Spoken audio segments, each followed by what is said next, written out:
Hello everyone. Today this is an 81-year-old bass player that's got tendonitis in his left hand. I can't make a fist anymore like this. So I'm slowing down with the fret hand on my bass. It's my number 3 bass. It was a 4-string. I'm a semi-bass luthier. I made it into a 5-string. It has a short scale neck of less than 35 inches.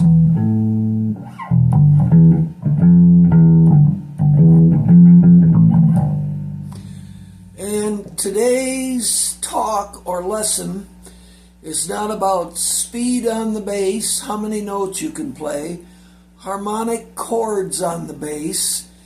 It is about tone. Bass should play the bottom, but bite when you go to an octave. G here, all right? Can you hear the difference? That's low. All right? When you go to the D and the G string, you should have a cut bite. Now here's the secret for guitar and bass, and this is the truth, all right? You cannot get a good cut bite treble note out of mush or bass tone EQ in the guitar. If you want a low note, you get that out of the bass head, and you get,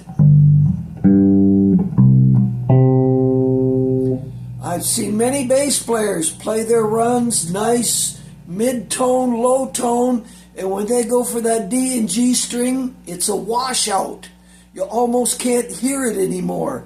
It doesn't cut through with the bite. And what's unique about this bass that I really, really like,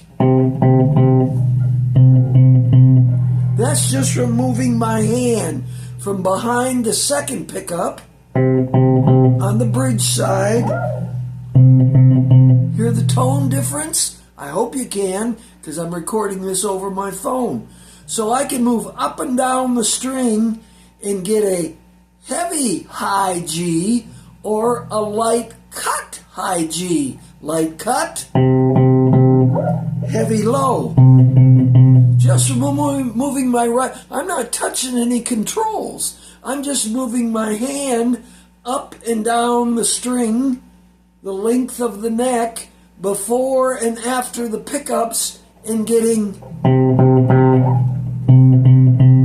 hear the heaviness of it? Okay? But the trick is to get that bite when you play the octave. Not a woo, hey, you know, I'm trying to explain a mush. The highest string, your G string, should cut, should punch, should hit hard, should not be mushy or mellow. You need that octave, you need that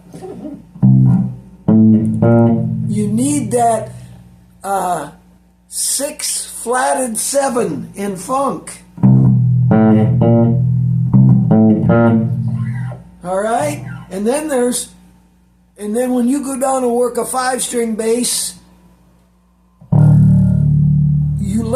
you hit it once and not too hard like I did the first time, overdrove.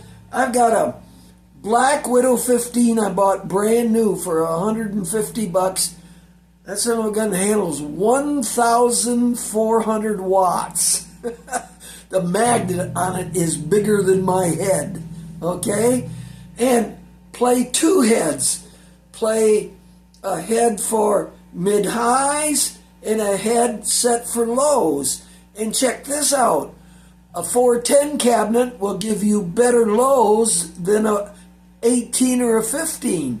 But an 18 has its own individual pulsation or tone, an 18-inch speaker.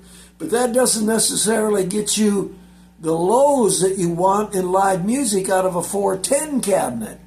And then you got a 212 cabinet on top playing the mid-highs. And that 212 bangs, it punches, it hits hard like a ball-peen hammer hitting a plate of steel. Okay, did you get it? So what I like about this bass is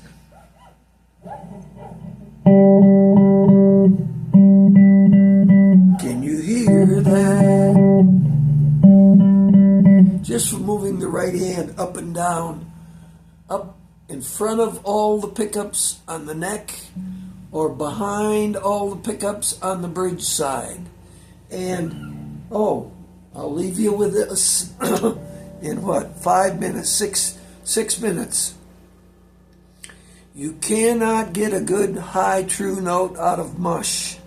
So therefore, the guitar or the bass is set totally for mids and highs, not lows. Do not dial your lows in, which you need plenty of, and it has to do with the power of the head. You're pushing air with bass. You need 3 or 4 times the power that you do for a lead guitar. 30 watts is plenty for a lead guitar with a mic in front of it out the PA. But a bass needs 300 to 500 to 600-700 watts, all right? Do not go to 1,000. When I played 1,000-watt amps, and you got to turn them up so loud to get them working, it doesn't work. So 500 to 700, but 2 of them. One head you dial in for mid-highs, one head you dial in for lows, separate cabinets. I just happened to find a Mega PV, old school. It is a boat anchor. Boat anchor means very, very heavy, all right? A boat anchor. But it's 2 power coils, all right? Transformers, 2 power, 2 ins. It's 2 amps in one, and I can push 2 8-ohm cabinets on the high mid side at a different power range, and 2 8-ohm cabinets lows at a different power range. And I would recommend, even if you played 2 small cubes, Fender Rumbles, 250-watt Fender Rumbles. You play 2 of them.